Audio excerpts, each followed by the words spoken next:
I connected the tubing to the spacecraft and extracted 300 kilograms of fuel, then poured out some rare metals and finally isolated the hydrogen. I piled wood shavings all around and used electrical wire to ignite the flame. Once the hydrogen started burning, I quickly collected fresh water right here on Mars.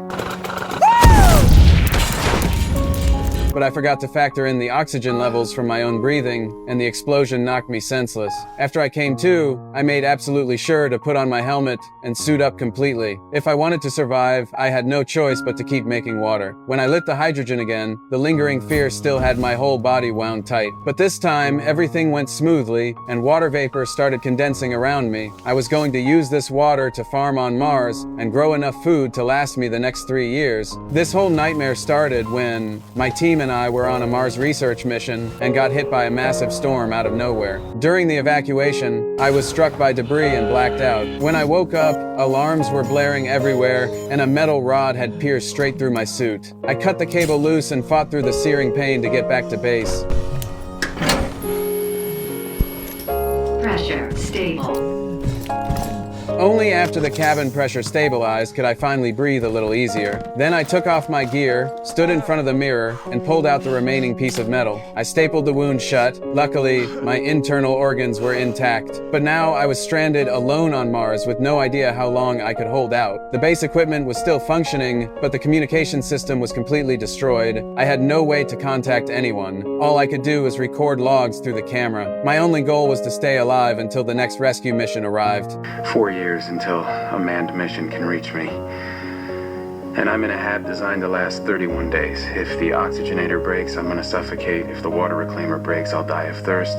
If the hab breaches, I'm just gonna kind of implode. And if by some miracle none of that happens, eventually I'm gonna run out of food.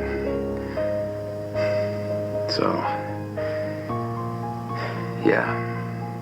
Despair filled my eyes. I even seriously considered the different ways I might die. With nothing else to do, I started sorting through the belongings my crewmates had left behind. Looking through their photos and clothes, this overwhelming sense of finality just swallowed me whole. 2 days later, I started pulling myself together, and the storm finally died down. The next rescue team wouldn't arrive for another 4 years, but my food supply would only last 6 months. I carefully mapped out a meal plan and labeled every single food packet. 35, 36.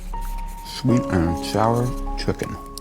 One day after using the bathroom, I instinctively hit the waste compression button. That's when it hit me. There was a bag of potatoes in the storage locker meant for experiments. I restarted the recorder, recalculated my rations, and made up my mind to grow 4 years worth of food on Mars. I suited up in full protective gear and retrieved the compressed waste my crewmates had left behind. Then I cleaned the solar panels to make sure the base had enough power. I sealed off the lab with plastic sheeting, collected Martian soil, cut open the precious waste containers, and mixed everything together. Then I sliced the potatoes into small pieces, but nothing grows on Mars. The real problem was the lack of water. Fortunately, the spacecraft used hydrazine as fuel, which can be broken down to produce hydrogen. After several failed attempts, water droplets finally formed on the plastic film. I marked the time on the film and waited for the potatoes to take root and sprout.